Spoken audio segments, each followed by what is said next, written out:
சிவாய நம.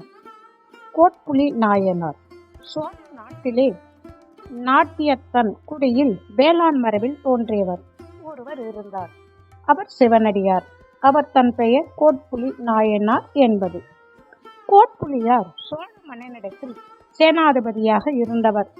மாற்றரசரை வெல்வதில் பெயர் பெற்றவர். தன் தொழிலால் பெறும் பொருளை கொண்டு திருவமுதுக்கென நெற்களை வாங்குவார். அவைகளை கூடுதலில் சேமித்து வைப்பார். அவர் தம் செயலை தமக்குரிய தொண்டாக கொண்டு வாழ்ந்தார். அரசன் ஆணைப்படியே கோட்புலியார் போருக்கு போதல் நேர்ந்தது.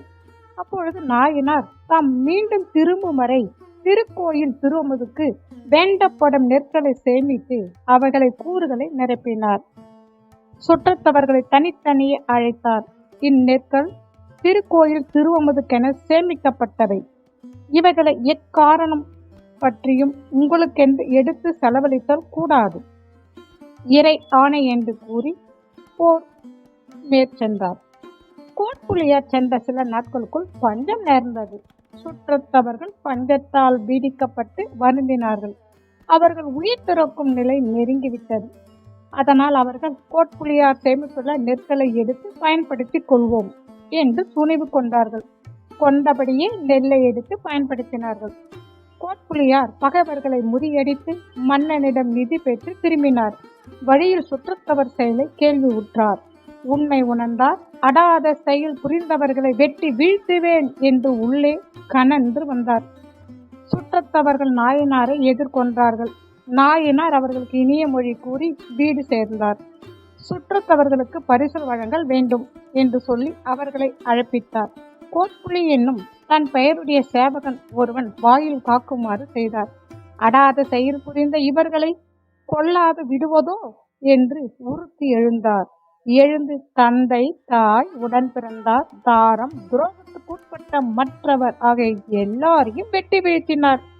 ஒரு ஆண் குழந்தை மட்டும் எஞ்சி நின்றது. நாயனார் அதன் மீது பாய்ந்த போது வாயில் காப்போன் அவரை பார்த்து, பெருமானே, இக்குழந்தை என்ன செய்தது? இது சிவ சோற்றை உண்ணவில்லையே. ஒரு குடிக்கு ஒரே பிள்ளை, அருள் செய்யும் என்று வேண்டினான். அதற்கு கோட்புலியார், இக்குழவி சிவசோற்றை உண்ணவில்லை, ஆனால் அதை உண்டவளுடைய முளைப்பாலை உண்டது என்று கூறி அக்குழந்தையும் வாளுக்கு இரையாக்கினார்.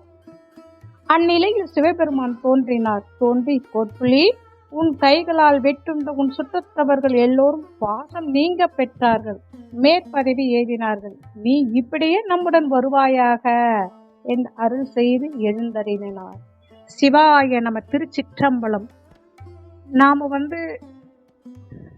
சிவனை வணங்குவது மட்டுமில்லாமல் அவர்களை தொழுத அடியார்களை வாழ்க்கை வரலாற்றை படித்து அவற்றை பின்பற்றுவோமாக. திருச்சிற்றம்பலம்.